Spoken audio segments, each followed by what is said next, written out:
I left this one plot open just so that you and I can discuss weeding and some of the best practices, because weeding can be very labor intensive if you do it the hard way. I don't even start weeding any garden bed or any raised plot until I water it. So about a couple of days before, you want to start watering your soil, because a lot of times weeds grow through really hard soil, and it's not going to be easy to take them out. The other thing you need to do is take a look at what you have. Now, unfortunately, I've got a bed here full of weeds that have already gone to seed.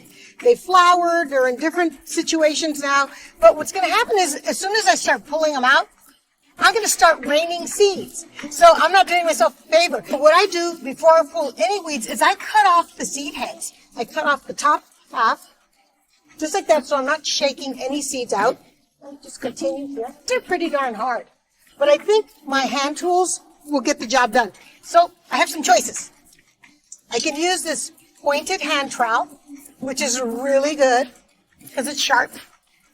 Or I can use my hand fork, which is my favorite. And actually, there's a lot of other tools, but those are the ones that I use for my hand. Oh, there's another one. Hold on. This one is called the ring weeder. You turn your finger into a weeding tool. If you only have a patch of small little surface weeds like this, you can go ahead and just pry them open. Look at that. One more. One more. Yay. Done. I'm going to show you how to use your hand fork or your trowel.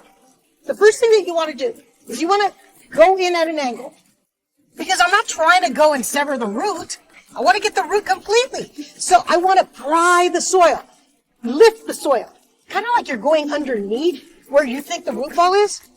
And then, really important, you've got to get to the base of the stem and pull directly up, slowly. Ah, isn't she a beauty? Not really. Anyway, I don't like you, but I got it. And that's what the goal is, guys. You got to get those roots out. Because if you leave even a half inch of root in there, guess what's going to happen? You're going to have more. You don't want that. Okay, so let me continue. Ah, did you hear that? You don't want to hear that. That means that I took this out and the roots are still there.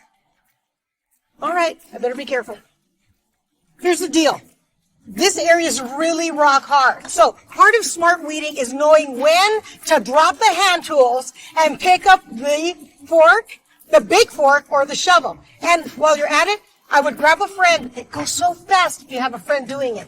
Teamwork. I brought Jesse in with me because I want to show you how to work with a partner. Because if you have a big piece of land, this goes really fast. So Jesse, you'll be using my favorite fork. What he's going to be doing is loosening the soil for me. And all I'm going to need to do is just grab and pull that weed, probably with little effort. He's going to use his feet to get, yes, that's good. And then he's going to pull back.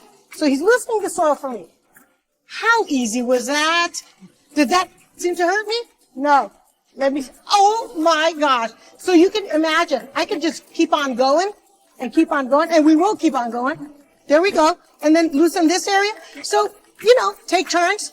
One person loosening, the other person. This is so fast.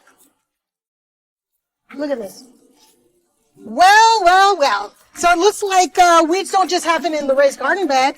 I've got now some Bermuda grass, which is really aggressive, growing in here. Come on, Jess. Come on over. We got some more. Now, here's the deal, guys. I'm going to remove this, but I'm going to have Jess give me some micro bark. Is if you put 3 or 4 inches down, it keeps the sun from penetrating it. And so, no sun, no weed growth. So, I'm going to go ahead and pull this.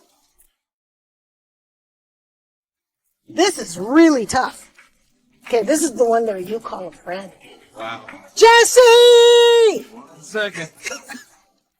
Get that fork. When you have creeping grass like this, you gotta really get as much of the root as possible. Okay? Let's dump it.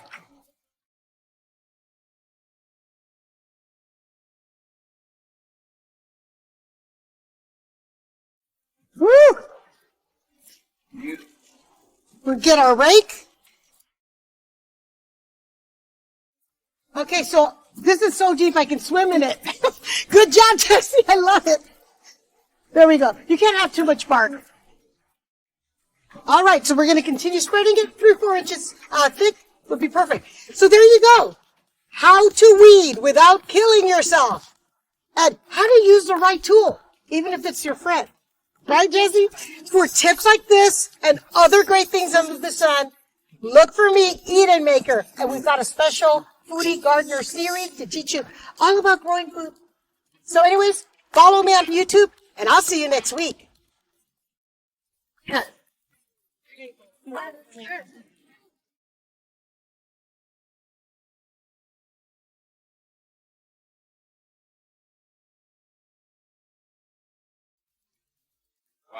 Jesse! 1 second.